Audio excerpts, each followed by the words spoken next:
Olá, trazer uma palavra de Deus para o teu coração, para o meu coração, que está em Atos, capítulo 20, versículo 17 a seguir. De Mileto mandou a Éfeso chamar os anciãos da igreja, e logo que chegaram junto dele, disse-lhes: Vós bem sabeis, desde o primeiro dia em que entrei na Ásia, como em todo esse tempo, me portei no meio de vós, servindo ao Senhor com toda a humildade e com muitas lágrimas e tentações que pelas ciladas dos judeus me sobrevieram.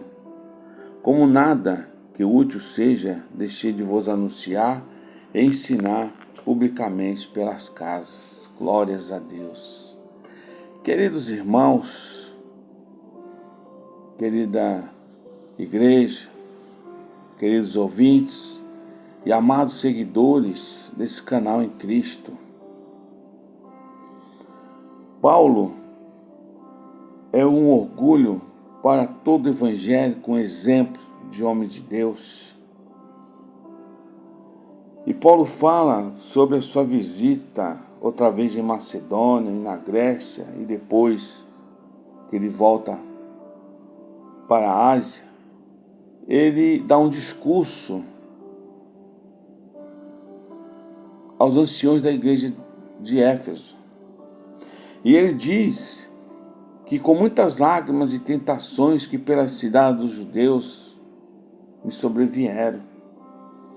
Paulo em muitas ocasiões menciona que servia ao Senhor com muitas lágrimas, como está lá em 2 Coríntios 2,4, Filipenses 3,8 e até aqui mesmo no versículo 31. Paulo refere-se à demonstração que com lágrimas lhe dirigiu durante 3 anos. As lágrimas não resultaram de fraqueza, pelo contrário, Paulo via a condição perdida da raça humana, a maldade do pecado, a distorção do evangelho e o perigo de rejeitar o Senhor como coisas tão graves que a sua pregação era frequentemente acompanhada de lágrimas. Aleluia! Oh, glórias a Deus! Você lê Marcos 9, 24 ou Lucas 19, versículo 41. E Paulo disse que nada deixou de anunciar e ensinar publicamente nas casas. Paulo pregava, irmãos, tudo que era útil ou necessário à salvação de seus ouvintes. O ministro do Evangelho deve ser fiel ao anunciar toda a verdade de Deus à sua congregação. Não deve procurar agradar os desejos dos ouvintes e nem satisfazer o gosto deles e nem promover sua própria popularidade. Mesmo se tiver que falar palavras de repreensão, de reprovação e ensinar contrariamente a preconceitos naturais, ou pregar padrões bíblicos opostos aos desejos da natureza carnal. O pregador fiel entregará a verdade, plena por amor ao rebanho. É necessário que se seja fiel a esta palavra. Paulo diz lá em 2 Timóteo 4, Conjuro-te, pois, diante de Deus e do Senhor Jesus Cristo, que há de julgar os vivos e os mortos na sua vinda e no seu reino, que pregues a palavra, iste a tempo e fora do tempo, redarguas e repreendas, exorte com toda a longanimidade e doutrina, porque virá tempo em que não sofrerão ação doutrina, mas tendo comichão nos ouvidos, amontoarão para si doutores conforme as suas próprias concupiscências, ou seja, os seus próprios desejos, e desviarão os ouvidos da verdade, voltando às fábulas. Mas tu se sobra em tudo, sofre as aflições, faz a obra de um evangelista e cumpre teu ministério. No decurso da história da igreja, irmãos, sempre houve aqueles que não amam a sã doutrina. À medida que o fim se aproxima, a situação, nesse sentido, torna-se pior. Paulo diz que não sofrerão a sã doutrina.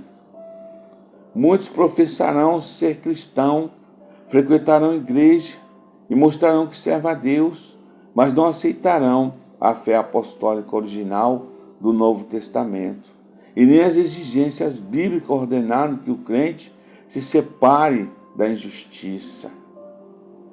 Desviarão os ouvidos da verdade.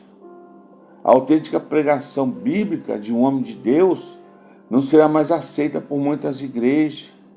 Os desviados da verdade vão desejar sermões, irmãos, que apresentem um evangelho menos exigente.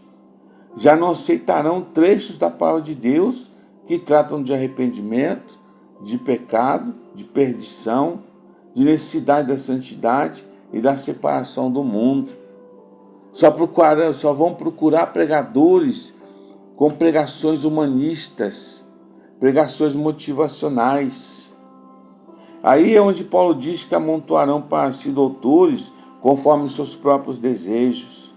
Entre os falsos crentes, esses falsos crentes, irmãos, eles não vão querer pastores segundo os padrões da palavra de Deus, mas vão buscar os que toleram seus desejos egoístas e mundanos. Escolherão pregadores com dom de oratória, com habilidade de divertir o povo e com uma mensagem que lhe assegure que é possível ser crente e continuar vivendo segundo a carne. E não é. Você não pode.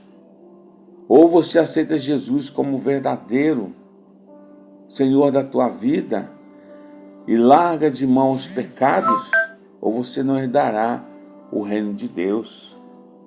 O Espírito Santo, irmãos, adverte todos que permanecem fiel a Deus e se submete à sua palavra, que lhe aguarde perseguição e sofrimento por amor à justiça. Aleluia. Além disso, deve separar-se das pessoas, das igrejas e das instituições que negam o poder de Deus para a salvação e que pregam um evangelho modificado. Fuja, irmão.